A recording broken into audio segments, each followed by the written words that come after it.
you think that Vader essentially for kids functions as a warning of what poor choices or the wrong choice can make? I would hope so, and I would also say that with the original trilogy, it was so much of it was left to your imagination, Mm-hmm. and when the prequels came out, it just kind of filled in a lot of the blanks in ways I didn't necessarily always agree with, to put it Sure. politely. Mm-hmm. So I all I can say is that, so I have a near 6 month old boy now, and and all my friends ask me, so when are you going to show him the Star Wars movies? What order? And Right.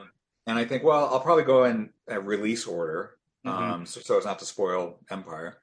But I would also want to be available for like any kind of conversations, obviously, in which Vader maybe is a cool character in terms of how he looks and Sure. the gadgetry and the lightsabers and all that stuff. But I would couch all that, and he's a bad person. How he got to be bad is interesting and kind of like open for discussion, and you could talk about ways to avoid falling into those same traps that Anakin did.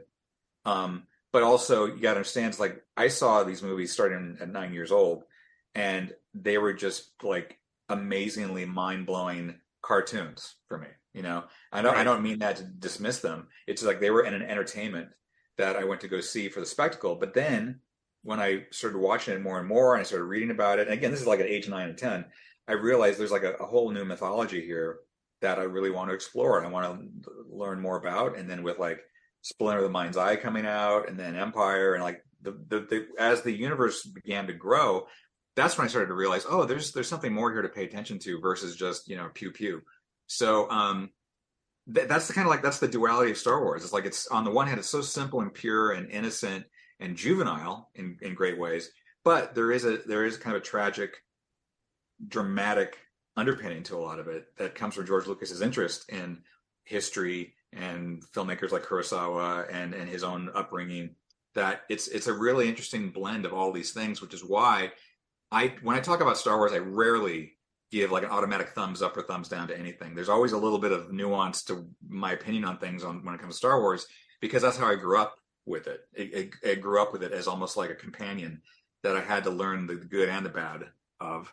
So I would convey that, being a new father, to my son, like, it's a lot of fun. You're gonna see a lot of fun stuff. It's gonna be a lot of great creatures and aliens and ships and coolness. But let's also talk about, when you're ready, kind of the underlying darker themes of it that are worth challenging a kid with, so they can start to build their own sort of like understanding of the world and what's good and evil.